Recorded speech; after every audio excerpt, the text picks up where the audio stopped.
Alors du coup, ça m'invite à poursuivre sur le devoir de vigilance au niveau européen et ce sur quoi on est en train de travailler, mais je veux faire quand même un petit détour d'abord. L'arbre, l'arbre et la forêt, on l'aura compris depuis tout à l'heure, c'est extrêmement politique. C'est politique en ville, et Axel l'a dit, effectivement, il y a eu une course, dans la course au greenwashing qu'on observe dans la plupart des partis concurrents, voire adversaires de l'écologie politique.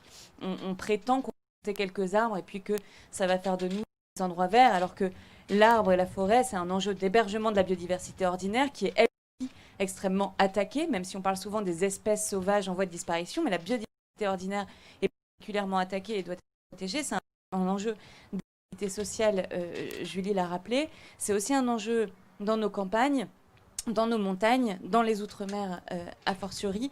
C'est un enjeu véritablement politique parce que quand on choisit d'autoriser les coupes rases, notamment ces forêts pleines de biodiversité dont parlait Adeline, pour les remplacer par des forêts de résineux, sur lesquelles par ailleurs on déverser des de pesticides sans se préoccuper de ce qu'il y a autour, parce que c'est tuer la pour extraire la moelle financière de nos forêts, de nos arbres, de nos champs d'arbres.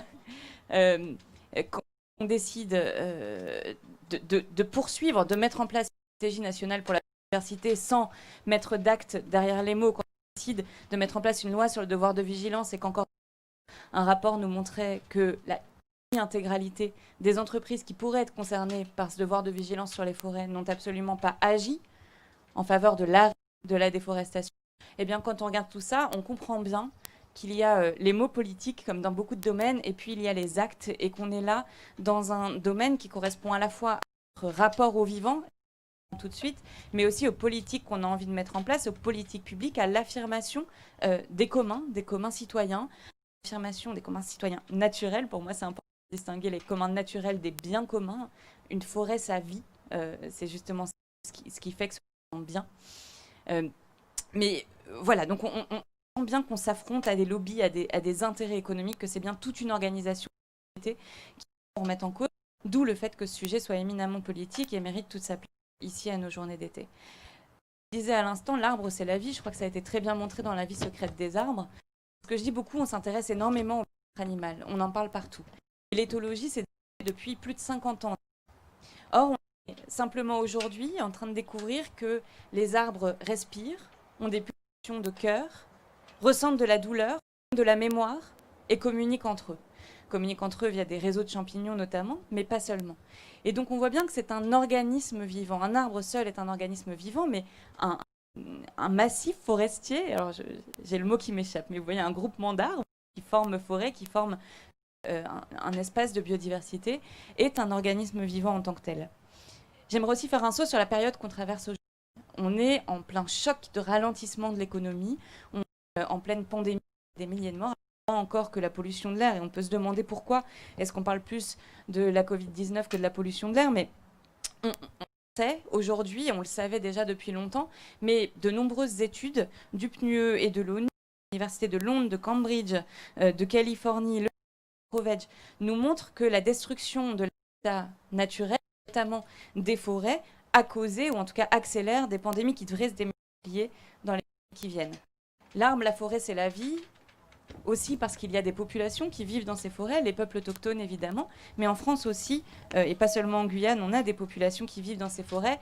Et je tiens à souligner que parmi les 212 défenseurs de l'environnement qui sont morts encore en 2019, et ils sont très nombreux chaque année à être harcelés, réprimés, violentés par les mafias, mais parfois aussi par les forces de l'ordre des États dans lesquels ils vivent, mais ces 212 morts, un nombre d'entre eux sont en réalité des défenseurs des forêts.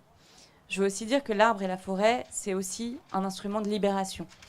Et là, je veux faire un petit saut dans les années 70 avec les écoféministes, notamment le mouvement Green Belt en Inde, le mouvement Green Belt au Kenya, le mouvement ECO en Inde, mais aussi des instruments de libération face à l'impérialisme. Là, je pense un petit peu à Chico Mendes au Brésil ou à Thomas Sankara au Burkina Faso. En bref, on a besoin de ces arbres et de cette forêt pour tout un tas de raisons, diverses et variées, aussi pour la dignité de l'être humain, mais on doit aussi reconnaître la dignité du vivant. Qu'est-ce qu'on pourrait mettre en place? Je vais un peu vite, mais c'est parce qu'on a un temps restreint. Qu'est-ce qu'on pourrait mettre en place pour protéger cet arbre et cette forêt? On en a déjà parlé un petit peu ensemble. Moi, je vais peut-être faire un saut aussi de ce qu'on peut faire du côté de l'Union européenne puisque c'est au Parlement européen que je siège. Bien, l'une des premières choses qu'on peut faire pour protéger les forêts aujourd'hui, c'est de s'opposer à l'accord du Mercosur. Pourquoi? Parce que le Mercosur, ça va évidemment démultiplier le commerce, notamment de soja et de bœuf, qui détruisent aujourd'hui la forêt amazonienne. Le Mercosur, ça va aussi démultiplier les acquisitions des terres.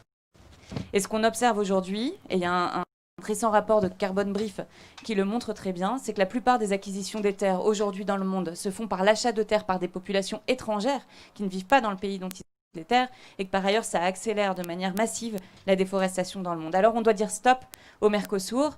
Angela Merkel aurait annoncé à Greta Thunberg et ses camarades activistes pour le climat qu'elle ne souhaitait pas signer aujourd'hui, qu'elle souhaitait le reporter. Nous, on le sait, Notre-Dame-des-Landes, de report en report, gagner, et surtout, on a besoin aujourd'hui, face à l'accélération de la crise environnementale, qu'on ne se contente plus de et de supposés critères contraignants, qu'on mette fin définitivement à ces accords de commerce qui sont tout à fait nuisibles.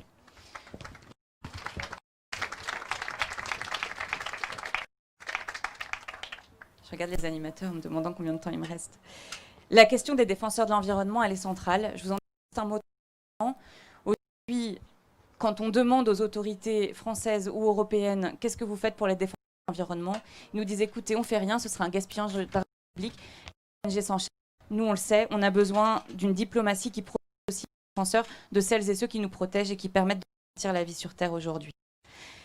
Il y a une proposition, j'en ai parlé hier, qui a émergé de la Convention citoyenne qui est essentielle. C'est la proposition de reconnaître l'écocide. Graves crimes contre l'environnement qui sont aujourd'hui impunis. Ça fait son chemin au Brésil. Il y a eu une proposition de loi relative à l'effondrement des barrages considérés comme des écocides parce que ça détruit des tas d'écosystèmes qui est en cours de discussion.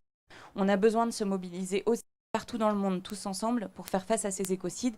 Et je rappelle que l'écocide le plus reconnu aujourd'hui, c'est celui perpétré avec l'agent orange et la dioxine au Vietnam dans les années 60 et 70 pendant la guerre et qui avait pour vocation de détruire les forêts pour détruire les Vietnamiennes et les Vietnamiens qui vivaient dans les forêts. Et donc on voit bien qu'il y a un lien entre cette forêt, ces arbres, et puis la question des crimes contre l'environnement. Au niveau européen, quand on discute de protéger les forêts dans le monde, on souligne aussi le rôle de la réforme de la PAC, pas seulement pour protéger les haies et les forêts sur notre territoire, comme le défend la PAC, mais aussi parce qu'en ayant un régime moins carné, évidemment, on va moins impacter, moins ponctionner sur l'ensemble des forêts du monde.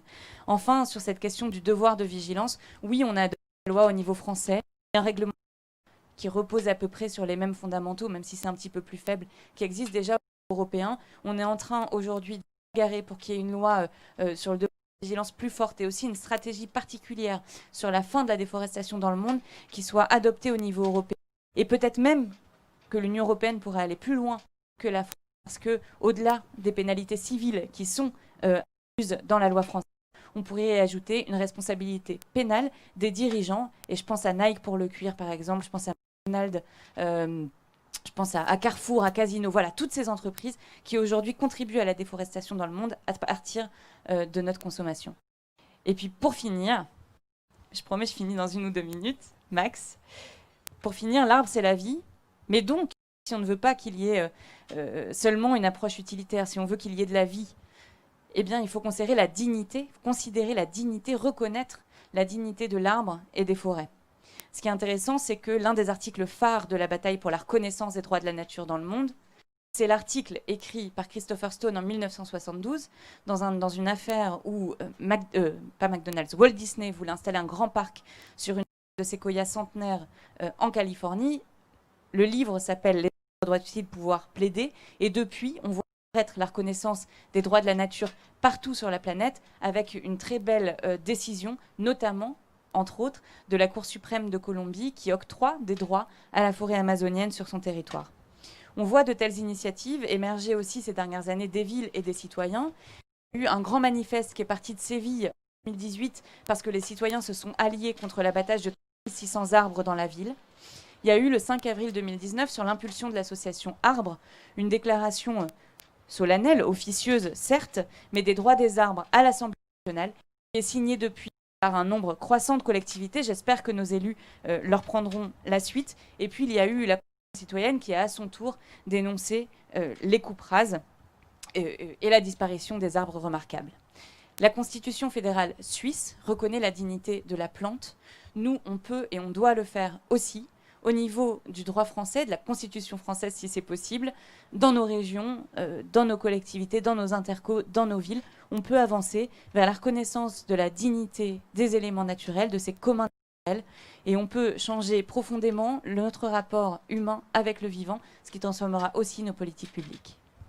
Merci Marie.